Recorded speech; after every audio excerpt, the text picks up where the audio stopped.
What is up, takers? Welcome back to Ty's Take Today Live. You guys know how we do it each and every Thursday and Sunday, 6 p.m. Eastern. Welcome back to episode 54. That being said, if you're new to the show, you're just finding out about us, be sure you guys visit us on YouTube. Hit that subscribe button. You guys see the YouTube on your screen right now. Get caught up with all our previous episodes, previous conversations, and you can even see our first interview with today's guest because he's back for round two. And this time we're going to be talking about a new book called Theresa's List and a very exciting event that's happening in Detroit this weekend. But first, you guys already know, let's get through the routine real quick. Subscribe to us on YouTube, like I said. Be sure to follow us on Instagram at It's Ty's Take Today, Facebook.com/at It's Ty's Take Today. Go ahead and hit those follow buttons and follow us so that you never miss out on interviews, behind the scenes content, and what we're working on for future editions of Ty's Take Today Live. And if you're old school, I don't know how recently it's been updated because it's been a minute, y'all. But TysTakeToday.com if you want to get caught up on some of our Q&A interviews and everything that's on there. Also, just a reminder, you can share your take in the comments. So if you want to let us know where you're watching from, or you just want, if you have questions for our guests, be sure to drop them in the comments. We're live streaming on Facebook and YouTube. All right, now that I can catch my breath, because that was a lot to say, and I'm speaking at 100 words per minute. I swear I've only had one cup of coffee today, but I think I need another one. I want to go ahead and bring our guest to the virtual platform, author Malcolm Alexander-Neal. How are you? Hello, followers. I'm doing good. How are you doing? Doing well. Welcome back. Round two. We're talking. I told you you were going to be back the last time we talked to you, so I'm super excited to dive in. Yeah, and you're hard at work, staying busy. So I'm super excited to talk about the event, to talk about the book, and let's go ahead and dive into that. Actually, so like I said, our guest is Malcolm Alexander-Neal, and we are going to be talking about his latest book, Theresa's List. So we're going to be diving into that. And basically the event coming up this weekend on Saturday. And yeah, let's go ahead and just dive in. My first question, like I said, welcome back. So glad to have you here. And, I really want to dive into the story behind the book, Can you tell us a little bit about the book and how it is different from the previous books that we talked about previously? Sure. So the previous book we talked about when I came on your show the first time was a poetry and somewhat of a memoir, and also a self-help guide where I kind of walked through my life through the lens of love that I've had throughout my life. But this book is very different. It's a quote self-help. It's also a grief guide. And the book came about because I had a dear friend. Her name was Theresa Miller. And about a year ago, around this time, maybe a year and a half ago, she called me with some unfortunate news that she had stage 4 bone cancer. And when she called and told me about that, I obviously was in shock, didn't know what to say, didn't have the immediate words of comfort to provide her, and had to process it myself. And so kind of what I did throughout the time and conversations I had with her was essentially just check in and just do what I knew I could, which was the call, talk to her, see how she was doing mentally, see if there was anything I could do, and kind of just be present and let me know what she wanted from me. And then so fast forward over a couple of weeks, one of the times I checked in with her, she said, I'm through the anger, I'm through the shock, and I'm just kind of in the stage where I'm just figuring things out.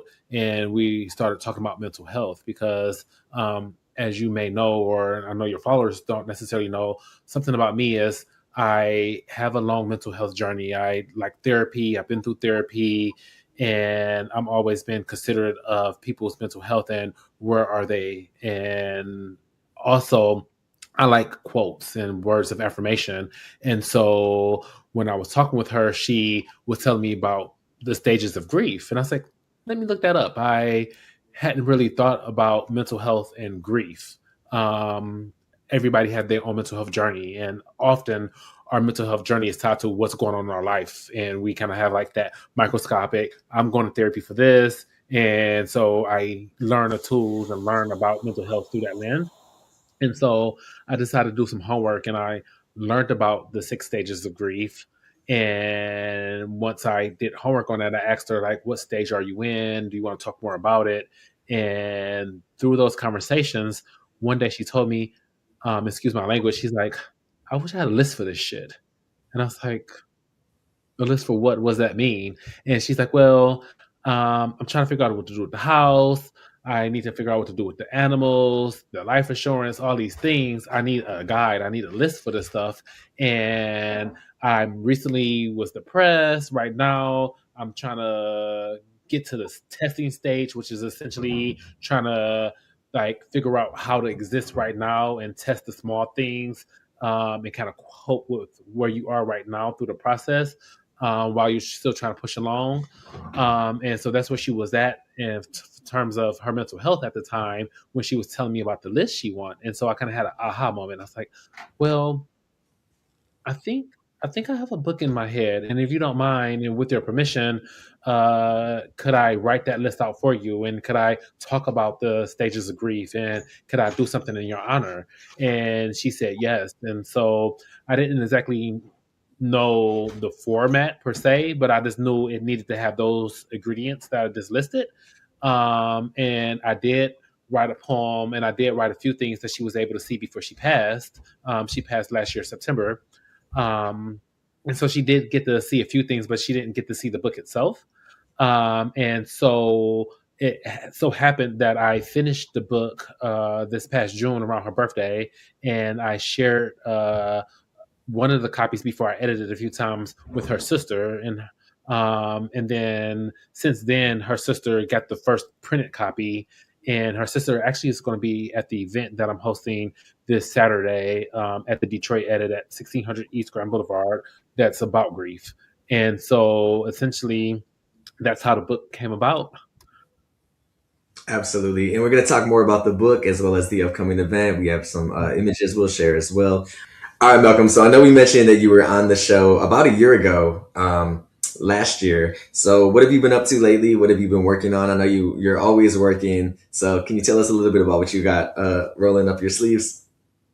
Yeah, so I've had a bit of time on my hands, and so over the last year or so, I wrote and published a quote and affirmation book called "The Verses of Life: 365 Mornings," which is essentially a quote paired with affirmation for each day of the year, and then each month is a different theme, whether it's about motivation or grief or whatever the theme is for the month. There's a theme laid out, and then quote and affirmation for every day of the year and every themed month. Then I wrote Teresa's List. As you all know, that's what I'm here to talk about. But I also have another book coming out November 10th called The Equally Yoked. And I'm super excited about that because I have at least two or three more, if not maybe 10 books in a series in my head. And so I'm excited to have a world where you can follow the characters and kind of follow their arc journey. And so I'm super excited about that. My grandmother already read, and a few friends and family members already read it, and most of them finished in a day. Some people in my life who don't like to read finished in about a week and was just like couldn't put the book down. And so I'm really excited about that and just been happy being creative and putting out work for people to consume. Absolutely. Okay, come on, romance novel. All right, all right. So for someone hearing about Teresa's List for the very first time, tell us a little bit about what the book is about. I know we mentioned it, a little bit about it, and what do you really hope people feel when or take away from it once they finish it? Sure. And so Teresa's List is a grief companion and a guide, if you will.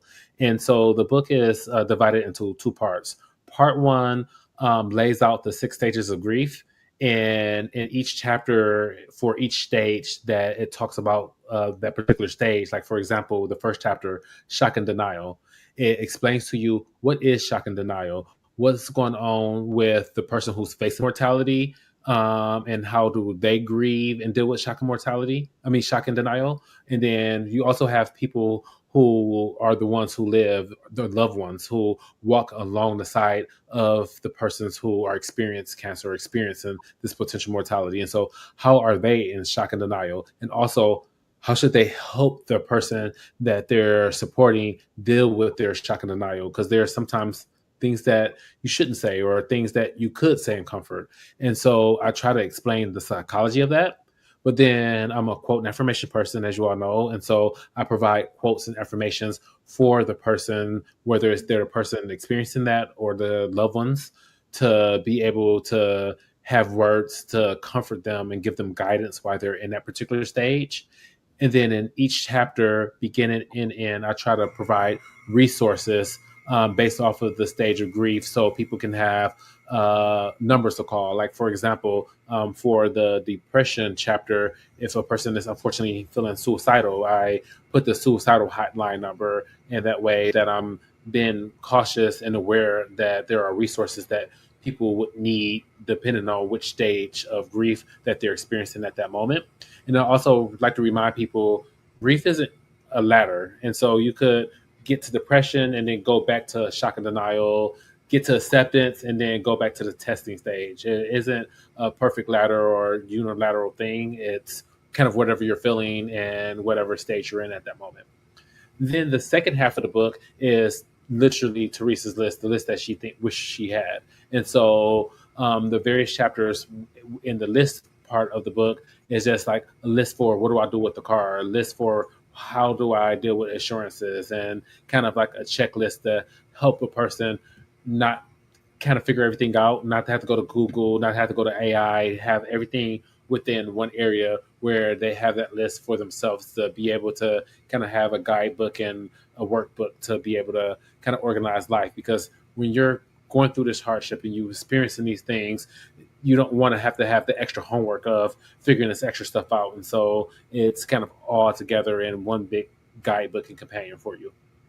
Absolutely. And I know you mentioned, grief is something that we all experience, unfortunately, at some point in our Yeah. lives. But all of us, we all experience it in different ways. For you, writing this book, what did it teach you about grief that you maybe didn't fully understand prior to writing the book or completing the book? For me, when I what I learned is how silenced people feel about grief and how alone people feel. And so writing the book for me was nostalgic to be able to kind of look inward about own grief that I experienced. But my biggest lessons learned is when I've been telling people about the book, whether it's when I was still in the writing phase or once the book was done and I start telling people about it, I kind of found out how silent and how alone people feel and how people still sit with grief, whether it's recent, whether it's been years, still sitting with it and don't talk to anyone about it. And so the reception for this book has been very powerful, and people have been telling me their story and where they are at with grief and how do they feel and what loved one they're thinking about in that moment. And so that's been the biggest thing, the magnitude of silence and loneliness that people feel. And for that, I really hope that this brings comfort and kind of gives a person the words in the strength to talk about it more. You don't have to talk through this alone. And so that kind of brings me to why I approached the book event in the way that I did, because I wanted to be more like a grief event than just a traditional book signing, because I want for people to be able to, in a communal way, express and talk about, hear about, and just release. And this, like, we all have different and similar experiences when we're going through grief. And so I thought that would be a good resource for people to not feel so alone. Absolutely, and you just answered my next question perfectly. I was going to ask you, with the event being centered around grief and caregiving, serious illness and mortality, you just told us why it's so important to have these types of conversations. Yes, for sure. Especially, to realize that this, we don't have to, we can kind of prep ourselves to deal with grief in positive ways prior to, losing a loved one or um, and not I feel like we talk about all these different topics on our show. It's the conversations that a lot of people are like, oh, we can just sweep under the rug, oh, we don't have to Yeah. talk about it. But when you are experiencing that in the moment, it's important to kind of have an idea of how you want to process things. Yeah, and um, another thing I noticed with people feeling lonely is I think people feel shame as well, because grief isn't a light topic to talk about. And so a lot of times when someone recently passed, you have that initial help, you have the initial pot roast, you have the people coming over, you have the people to call in and checking up on you for the first couple of weeks or the first month. But after that month, that kind of immediate intentional support falls off, and then that's where the loneliness sets in, but also potential shame, because who wants to, a person is self-thinking in their head, who wants to keep hearing about me feeling sad, or what stage of grief I am right now, or how I miss this person, or I don't want to be a Debbie Downer, or like this. People feel guilt and shame expressing that grief, and so they often just experience it alone, or with maybe a very close loved one that may be, in the same grief at the same moment with them. But outside of something that's super close and close knit, oftentimes after that first month, people have too much shame to talk about it more. And so I hope to break that stigma more, because we're all family and friends and community. And so we should be able to lean on our community and it not be a negative thing, and talk about whatever we're feeling. And then if we do continue to feel shame, then also seek therapy and seek a therapist and talk with your therapist. There's plenty of grief counselors and people who are specialized to walk through and help people cope through grief. And so I just encourage people not to sit in that silence, and not to let the shame be the barrier to seek help, whether it's to lean on their friend network or to go get counseling. Absolutely. And the title alone, I have yet to read the book, obviously, but I will be picking up a copy on the event on Saturday. But it instantly caught my attention, just the title alone. My family and I, we actually lost my grandma several years ago Sorry from to hear that. Parkinson's. From Loss. yeah, thank you. From Mhm. Parkinson's disease. But it really caught my attention because her name was Theresa and it's spelled identical. So I Oh was like, yeah. this is probably the guide in the book that I needed years ago. Um, Yes. so if this Imagine. book can help, so many people that read it, I think that's is truly incredible. One of the hardest things about losing someone is realizing that there's conversations, questions, memories, Mhm. and even sometimes maybe even apologies that we can no longer have because we no longer have them with us. Does the book, ask us to have some of these conversations while we still have that opportunity? It does.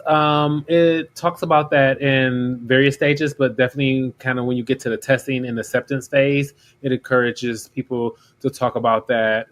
Because once you are at the stage of acceptance, whether it's the loved one or the person facing that mortality, um, a lot of times people really accept the small things and really take in the small things around them and find the beauty in them.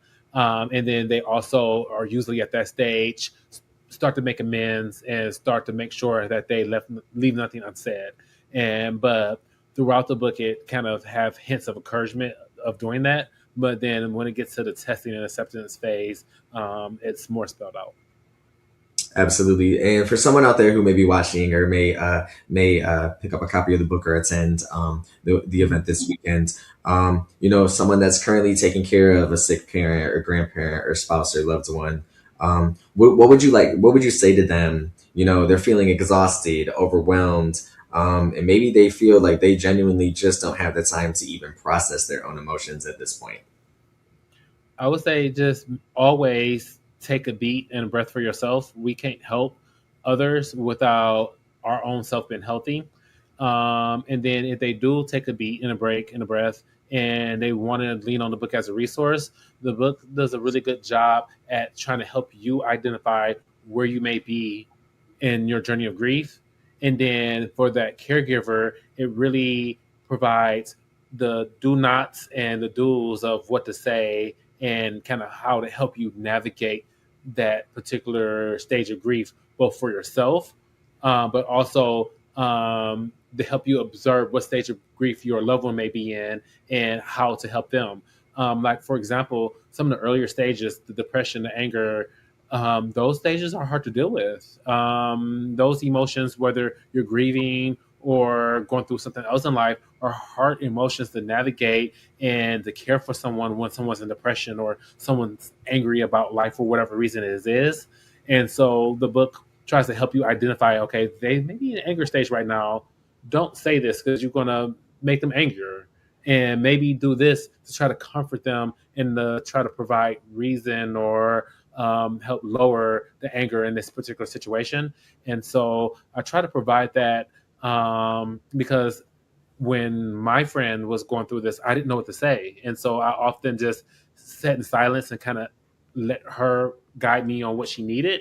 But the more I did research, I was reading things like, no, could have said this, or I wish I said that. And so I encourage people, if they do have the moment and want to use that, lean on that, then they can have a little bit more guidance on how to navigate it. Absolutely. And I think, sometimes, there could be pressure, when once we lose, a loved one, to just kind of like move on. But continuing to live doesn't necessarily mean like forgetting. And for you, what does that idea of healthy healing look like to you? Okay, so that's a lot what the acceptance phase of the book is about for the ones who live and the loved ones. And what that looks like for me is celebration and leaning into the memories and leaning into the happy moments. And you had posed something in your question earlier: when we lose someone, we lose that person we would call about a certain thing. And so they may not be there to call about a story you want to tell them, but maybe just sit in it and be like, man, I would have called her about this, and just laugh and just lean into what you would have told her. Maybe tell her whether you tell it to yourself, whether you write it down, whether you say it out loud. If it's something you want to get out your chest, get off your chest. But turn it into something that is happy and celebratory because that person did live and we did have those happy moments. And this was something I would have told them.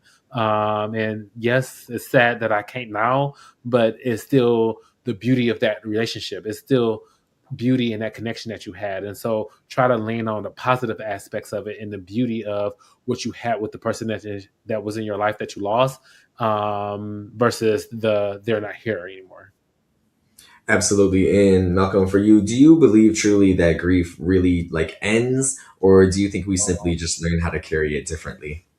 I think it just looks different. I don't think it ends. I think we just carry it differently. And also, earlier I said that the stages of grief isn't a ladder. You don't just get to acceptance and you just stay at acceptance. And so I could accept a friend, a family, a grandfather death and have been good with it for 6 years. And then there could be something that triggers me, that takes me back to anger. Like, why aren't they here? Why did they have to die of this? Why?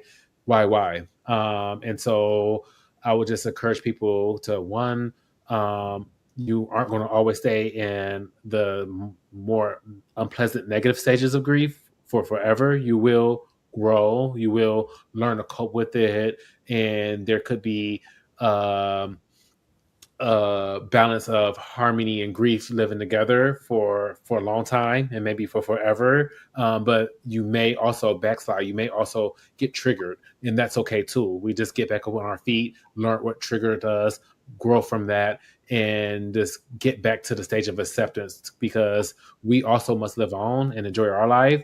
But that don't mean that we forget our loved ones, and so it just looks different, and we just have to kind of, for lack of a better word, live our new normal within how that looks and accept that. Absolutely. And I feel like that process, forthcoming looks different for everybody. It looks different. Yeah. Um, so we talked a little bit about the uncomfortability of having these types of conversations focused about Mhm. death. And avoiding it till, we're forced to have those conversations. Why do you think mortality is such a difficult subject for people to confront and discuss? That's a good question. I don't know if I have the answer to that. But I go back to my earlier comment about shame and about talking about mortality. Definitely for the ones who live, talking about mortality for the ones who live is comes off as a downer. It comes off as negative. It comes off as like, I don't want to be that person bringing this negativity or this sadness into the conversation. And so I think the shame of it makes it such a taboo thing not to talk about beyond that first month after someone passes. And so I think people just kind of go into their shell and kind of deal with it internally. And then on the flip end, the person who's facing mortality, I think they have shame too and don't know how to navigate it and don't want to be the person and saying, "Oh, I'm gonna die in 6 months." Like that's not something that just leaves the lips and a person feel like a person will understand, or uh, it's a lack of understanding.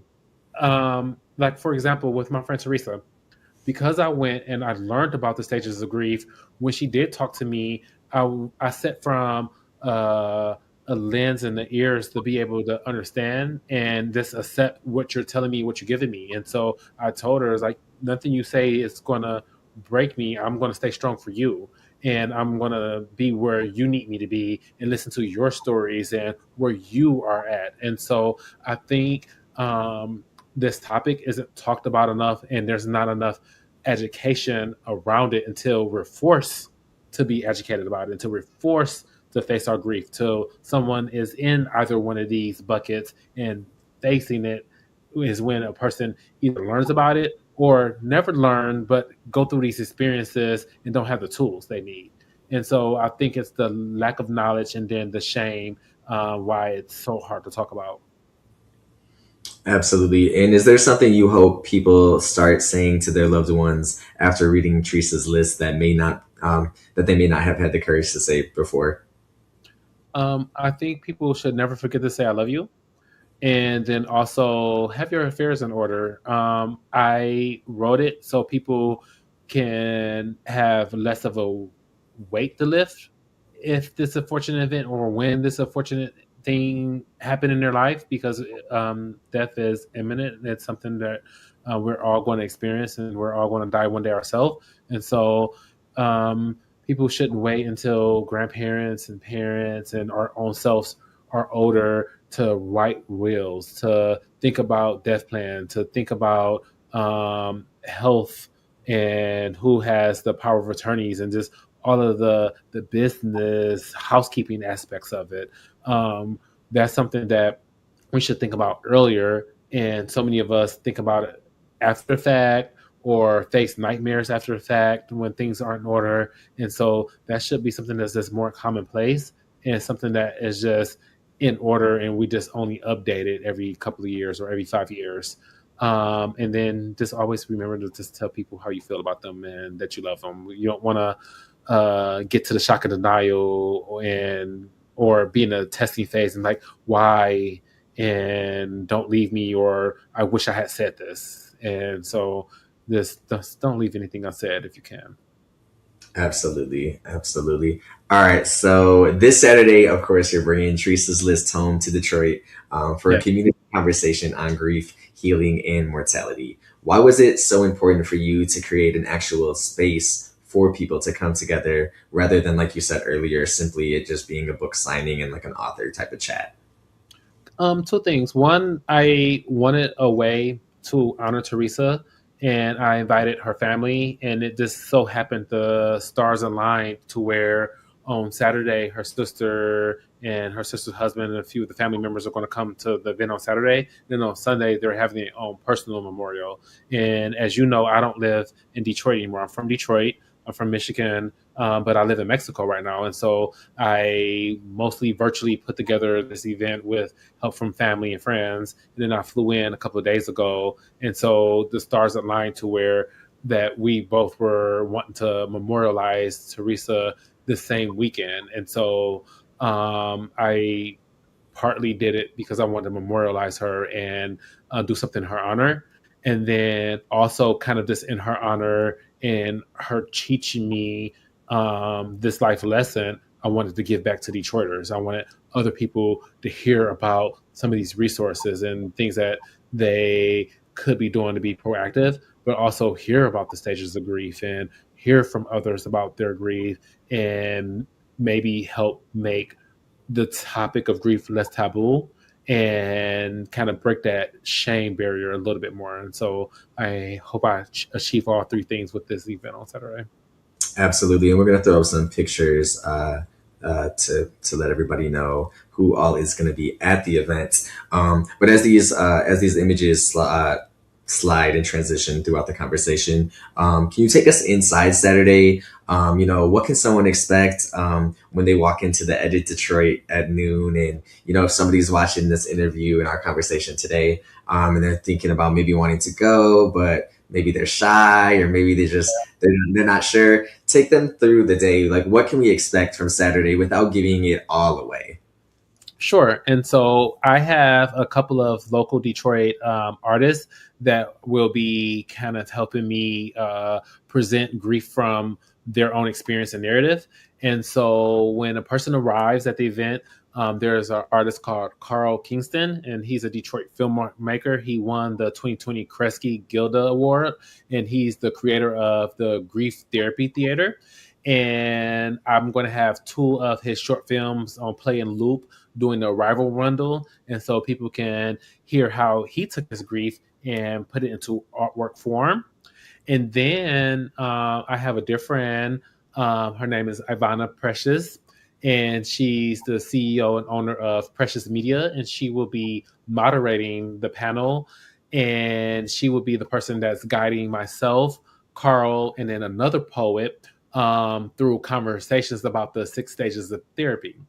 The other poet that's on the panel with me and Carl, his name is Hakeem, and he's a Detroit spoken word artist and activist, and he's opening the event. And so before the panel starts, he's going to do a spoken word piece, and then we're going to have the panel, and then he's going to do a closing spoken word piece. And so I'm super excited to show or to help display local Detroit artists, but also to show people how they took grief and created it into artwork form. Absolutely. And I love, that this event, like I said earlier, it's not just about buying a book or, a quick little coffee and author chat. And you're also bringing in fellow Detroiters and different creatives to help lead the conversation and to help, moderate that discussion. So after the event, after Saturday is over, what do you hope the attendees from the event take away and carry with them long after they leave the edit on Saturday?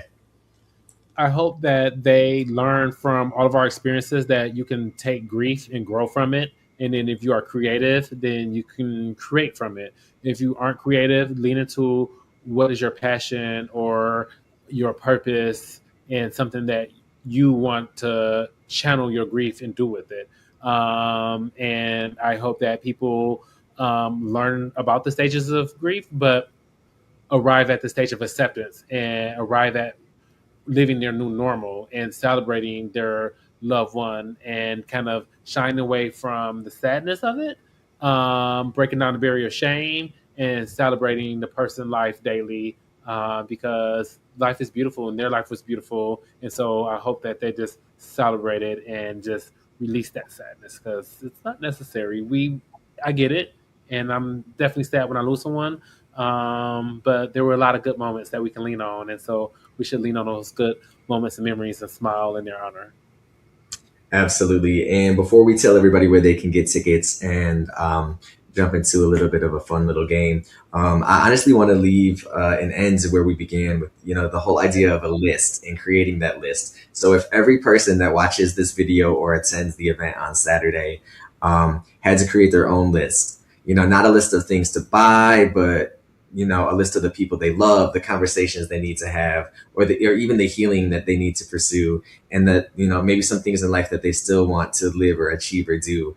What are three things for you that would most definitely be on your list? Wow.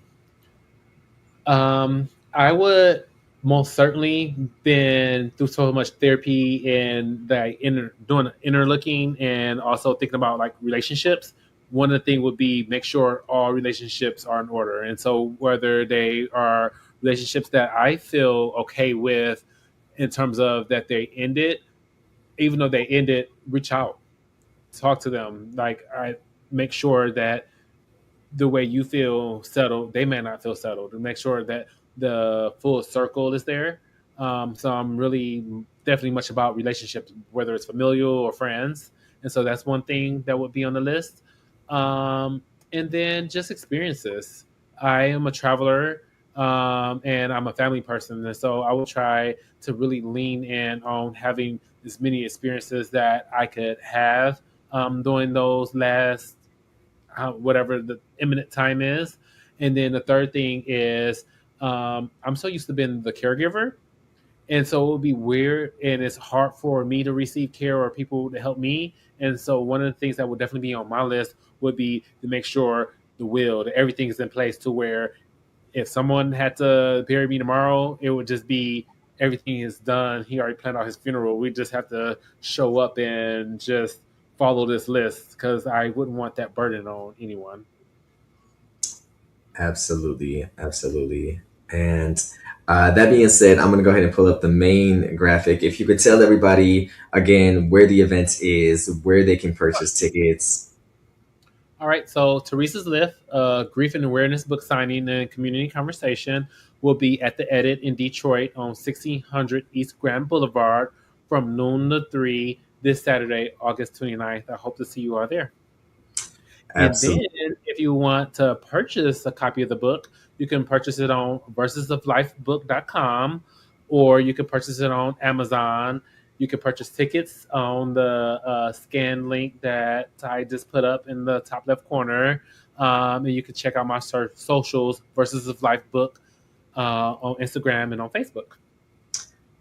Awesome. Yeah, yeah. So we made it real simple for y'all. We'll also link everything in the comments in the description of the video as well. But you guys can click on that link, scan it, pull out your phone, go ahead and scan that QR code. There's tickets for the event.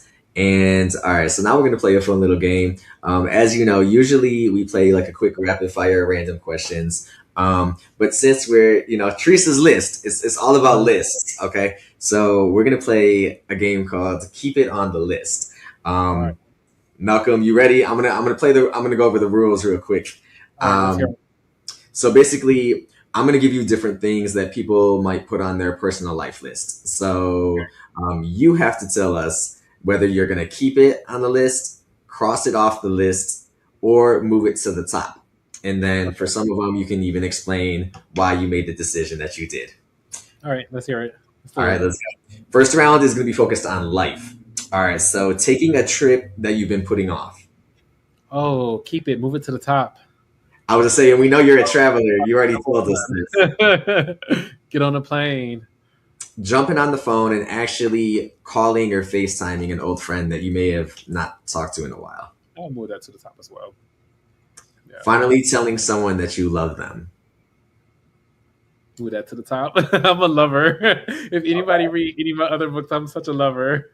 What's your astrological sign?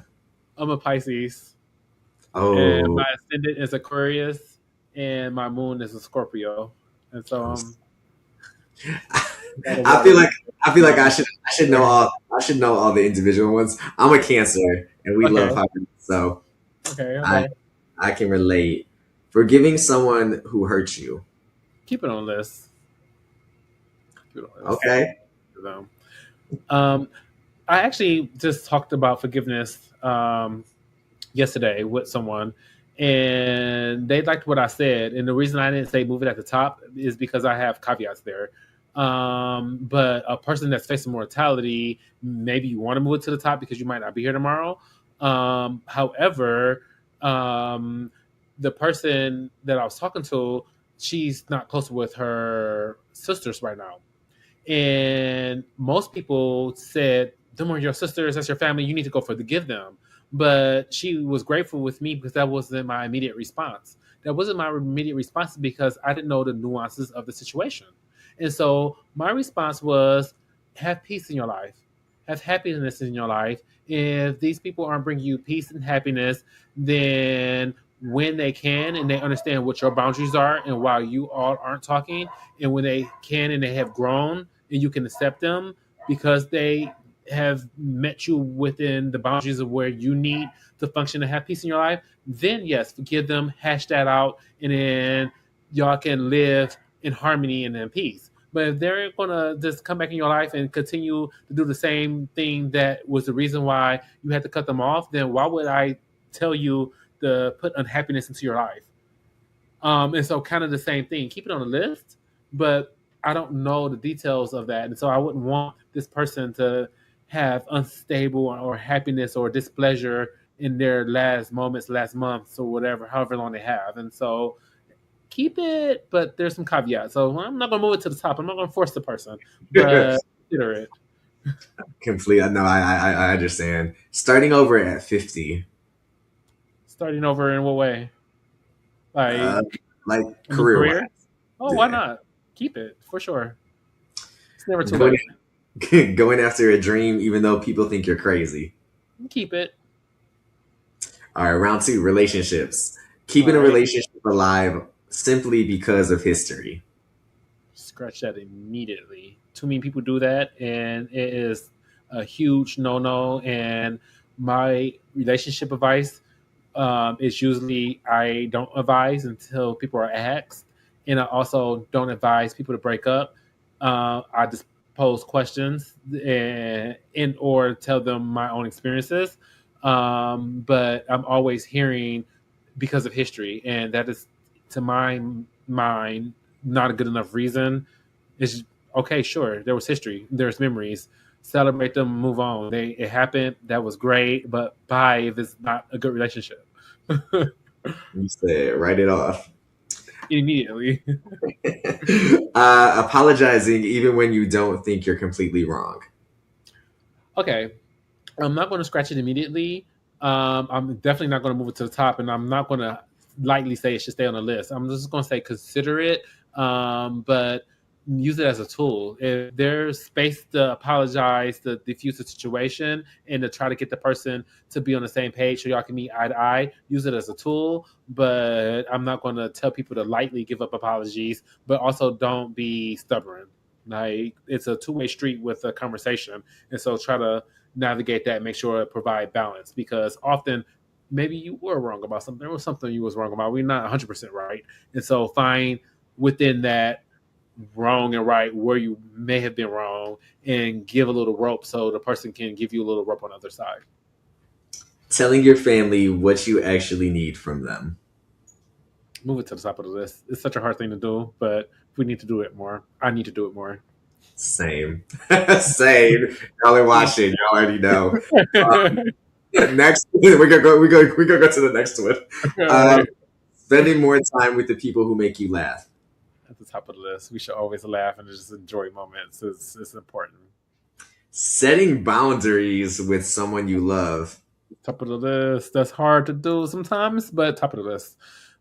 Because the thing is, when you set those boundaries, it improves your relationship. Not it helps yourself, but it improves your relationship with that person. Because one, if they don't know the boundary, they're just going to keep doing it with ignorance and not knowing that they're making you mad. And so you're walking around being the person that's mad, and they're walking around ignorant of the fact and happy, or they're walking around ignorant of the fact, but also don't understand why you always reactive towards them and mad at them, and feel like you have a problem with them. And so you can just cut all of the stuff and make your life better, their life better. And if they can't meet your boundary, then it become on them. But at least they understand it and give them the opportunity to meet you where you need to be met in the middle, or meet you where you need to be met at the door, wherever it is. But give them the opportunity. All right, round three, the emotional ones. Saying goodbye. Oh, that needs to be at the top of that's hard. That's it needs to be at the top of the list, but that's a hard conversation, and I don't know how I would personally want to frame that. Like, I don't know if I would call them like this is a goodbye call. Maybe just have a good happy call, and make sure that you actually had those conversations that you feel like you need to have. But let's not frame it a goodbye call. Okay, okay. Asking for help. You need to ask for help. Yeah, you need to ask for help. I will caveat this though. A little bit different when we talk about the mortality. I think that's ask for the help, but also sometimes all help isn't the help that you need from your loved one. Sometimes you need to go call professional help.